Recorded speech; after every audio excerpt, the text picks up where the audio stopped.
Gift of the Givers representative in Malawi say that more help is needed for the country after this devastating tropical storm, Cyclone Freddy. For more on this, we're now joined by Gift of the Givers Malawi representative, Sherifa Mia. Thanks very much indeed for joining us. We've been seeing some pretty heart-wrenching images coming out of Malawi caused by this cyclone. How difficult has it been for you on the ground doing the work that you do?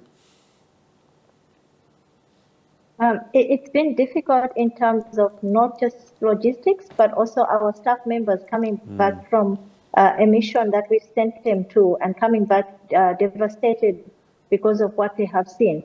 Often we'll have to see, I was having a talk with one of our officers. He had just come back from one of the mudslides, and he was he's never seen anything like that before. And when I was questioning him, he's like, I'm going to break down. So I'm like, it's okay. You can break down. It's okay. And that's why we are here, to support each other. So apart from the logistics nightmare of trying to get to people, but also the toll it's having on people's emotions, seeing such kind of devastation, they're still recovering bodies. We still have close to 300 people missing. In Malawi alone, we have 360 people that have been confirmed dead. You can see the figure in Malawi is higher than Mozambique. And the main reason for this is the mudslides. We've had mudslides in different districts, mainly Blantyre, the city, but also Mulanje and Palombe and Chiradzulu, the one you were showing earlier on. All right, so it's really devastating. Yeah. So the kind of work you're doing at this time now, still recovery, but also there are those that have survived and are living. How are you helping them? Yes, so those that have survived and have lost all their homes, everything, they are living in camps. Currently, we have, yesterday we had 300 and something camps. As of today, that figure has gone up to 437 camps all over the 14 districts that have been affected. And in these camps, people have been sitting with no food for days, especially those in rural communities. Those in the city, a lot of NGOs are reaching out to them. Some people bringing hot food for them. But we have seen communities where our team went out to give out food aid, and they were shocked to see somebody come because they said, we haven't seen anybody since we moved to the camp on Sunday. A lot of them hadn't had a proper meal since Sunday until the day we brought them some food for them to cook. What we're doing now is giving food items for the camp, not for families, so that they can cook as a community at the camp. And then next week we'll start giving out family packs, which will include food items, also non-food items like blankets, kitchen sets, buckets, and also hygiene kits. As you can imagine, Peter, one of the threats that we have right now is cholera. We've had a cholera outbreak in Malawi for about a year now. And the situation in the camps is very worrying because we might end up having a cholera outbreak on top of this disaster. So as Givers, we're giving out chlorine liquid, which is used to purify the water, but also putting together hygiene packs for them. A lot of them don't have any clothes. One staff member was saying they met a man that was wearing just boxer shorts and saying, this is all I have. I don't have anything else. Yeah, so as Gift of the Givers, we're trying to get clothes out. Whatever we have in our warehouse now, we're clearing that out. And there's 2 trucks that we are waiting for that are coming from South Africa that will have some warm clothes, sleeping bags, and currently we've already procured quite a lot of items that are going out next week, including about 3,000 blankets that are already in our warehouse to go out next week to these people. So it's really devastating, and the need is great. Lots of people are helping out.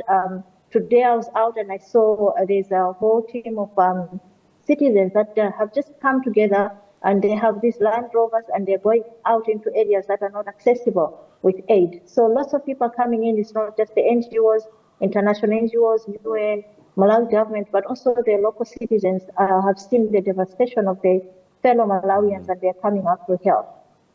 Despite all of that, it's still not enough because currently it's still unfolding. We are looking at close to 1 million people that have been affected.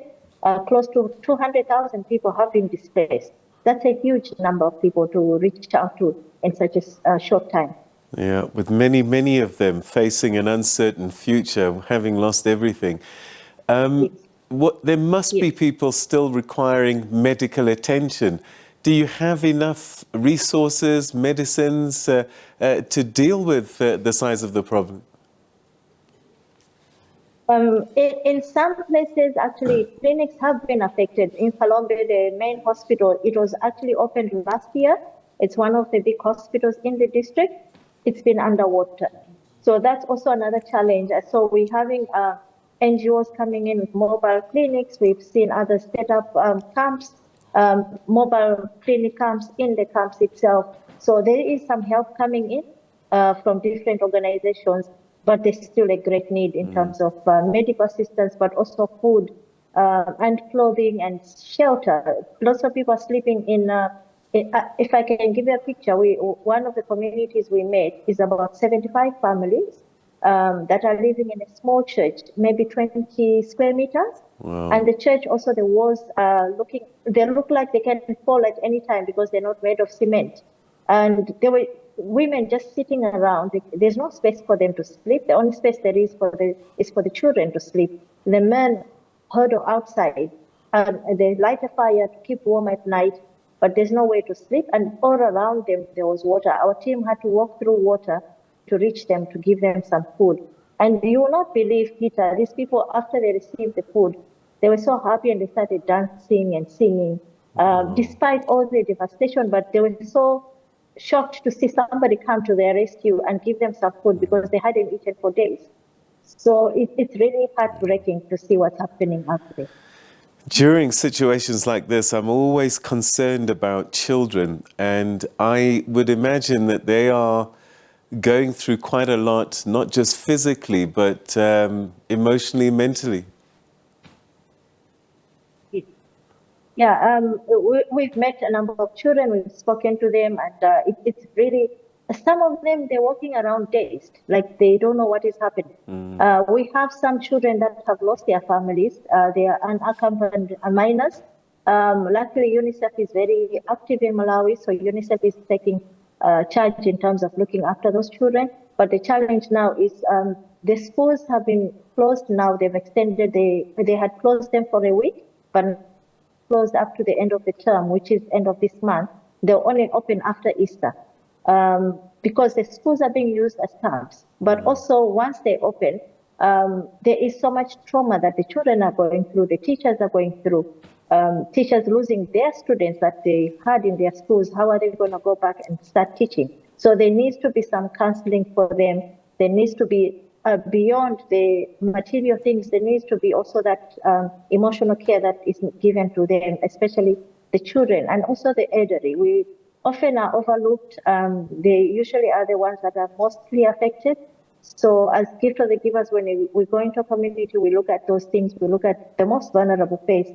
Let's first reach out to them, and we always ask our team members. Right now we have also interns that have come in from through the Department of Disaster. In fact, a few months ago, they emailed us to say, can you take up some interns, and they're with us. So we also asked them to say, okay, you're not just there to give them food. You're not just there, you're also there as a human support, as let's give them that counseling that they need, or just a smile is something that can brighten up somebody's day. So despite whatever they are going through, we try to ask them to be also open and see what the trauma that the people are facing, and try to deal with it in a way that can make things a little bit better for them. Sherifa, we wish you the best, and we thank you for the work that you as Gift of the Givers continue to do, not just in Malawi, but many parts of the world. But we wish you strength, particularly at this time. Thank you. Thank you, Peter. Thank you. All right, that's Sherifa Mia, who's the representative for Gift of the Givers in Malawi, doing a lot of the work that we've seen them do in many parts of the continent and other parts of the world. helping the many people in desperate need. And you heard there, it could be as many as 1 million people affected, hundreds of thousands displaced, and people facing an uncertain future at this time.